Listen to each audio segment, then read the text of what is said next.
Bonsoir chers auditeurs et chères auditrices de notre web radio R212. Ce soir, nous avons le plaisir de partager avec vous la réflexion de Aziz Bousseta, notre chroniqueur invité, dans son article intitulé Sahara, ce que signifie la mobilisation demandée par le roi. Un article riche en analyses et en perspectives que nous vous proposons en podcast.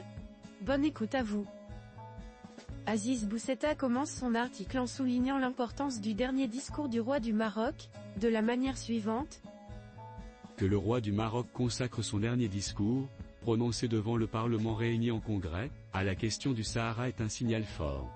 Qu'il appelle à l'action de tous est un signal encore plus fort, le signal du départ pour ce qui pourrait être la dernière ligne droite de la reconnaissance internationale de la marocanité du Sahara.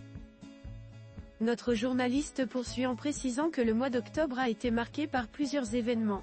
En disant : D'abord, ce mois d'octobre, dans le rapport globalement encourageant du secrétaire général de l'ONU Antonio Guterres sur la situation au Sahara, les effets de la nouvelle position française se font sentir. Quelques jours après, c'est le discours remarqué du roi Mohamed VI. La 4e commission de décolonisation de l'ONU s'est également réunie, avec les joutes habituelles, avec les banderilles coutumières et toujours aussi savoureuses d'Omar Hilal, avec les assauts toujours aussi furieux des Algériens qui, comme chacun sait, ne sont absolument pas partis du conflit. L'auteur met l'accent sur deux événements majeurs qui se dérouleront également ce mois-ci. Ce mois d'octobre connaîtra aussi deux événements quasi simultanés et d'égale importance, la visite d'État que projette d'effectuer Emmanuel Macron à Rabat et le vote de la résolution du Conseil de sécurité. Monsieur Macron à Rabat pour confirmer la position de son pays sur le Sahara, pendant que le CS examine la question, c'est un puissant symbole diplomatique. Enfin, tout cela sera suivi par le discours royal de la Marche verte. Aziz Bousseta poursuit son analyse en rappelant la Marche verte de 1975 de cette manière. En 1975, la Marche verte décidée par Feu Hassan II avait reçu 350 000 volontaires. Aujourd'hui, la marche annoncée par le roi vendredi dernier sera peut-être verte, mais surtout ouverte à tous les Marocains. Les enjeux diffèrent. Hier, en 1975, il s'agissait de reprendre possession d'un territoire marocain, et aujourd'hui, il faut convaincre le monde qu'il nous appartient de droit. Bousseta met en lumière un point d'importance. Pourquoi ? Parce que le récent arrêt de la Cour de justice européenne, quoi qu'en dise notre diplomatie, n'est pas anodin, et le Maroc, ses pêcheurs, ses agriculteurs, ses investisseurs, sont concernés. On ne peut célébrer les victoires et dissimuler les revers. S'en prendre au juge n'est pas non plus une heureuse posture. Entreprendre une large et vaste démarche auprès du corps judiciaire européen serait meilleur. Nous avons une diplomatie économique, entrepreneuriale, financière, sécuritaire, militaire, religieuse, culturelle, à quand une diplomatie judiciaire ? Le chroniqueur invité enchaîne ensuite avec l'évocation de la diplomatie parlementaire. Il reste la diplomatie parlementaire évoquée par le roi dans sa dernière adresse aux élus, il faut s'employer à convaincre les rares pays encore récalcitrants de la légitimité de la marocanité du Sahara à grand renfort de preuves et d'arguments juridiques, politiques, historiques et spirituels. Cette démarche exige de mutualiser les efforts de toutes les institutions et les instances nationales officielles, partisanes et civiles. Tout est dit dans cette phrase. L'auteur explore ensuite le rôle du Parlement marocain et souligne quelques inquiétudes. Le Parlement. 2 présidents, 2 bureaux, 2 commissions des affaires étrangères, et leurs 2 présidents ES, plus tous les autres députés et conseillers en mesure d'apporter leur pierre à l'édifice de la marocanité du Sahara. Sont-ils tous aptes à défendre la juste position marocaine ? Ceux qui le sont figurent-ils sur les listes des délégations ou, à l'inverse, les heureux désignés pour les voyages viennent-ils de calculs politiciens ? Et 3. Sont-ils dûment briefés par la diplomatie nationale ? Leurs voyages et leurs rencontres sont-ils ou seront-ils étroitement encadrés, avec rapport de mission à la clé ? Aujourd'hui, on peut légitimement s'inquiéter du rôle à tenir par le Parlement. Dès le lendemain du discours du roi, les empoignades, jérémiades et engueulades pour les postes ont commencé à la Chambre des conseillers, et elles ne sont pas finies à l'heure de l'écriture de ces lignes.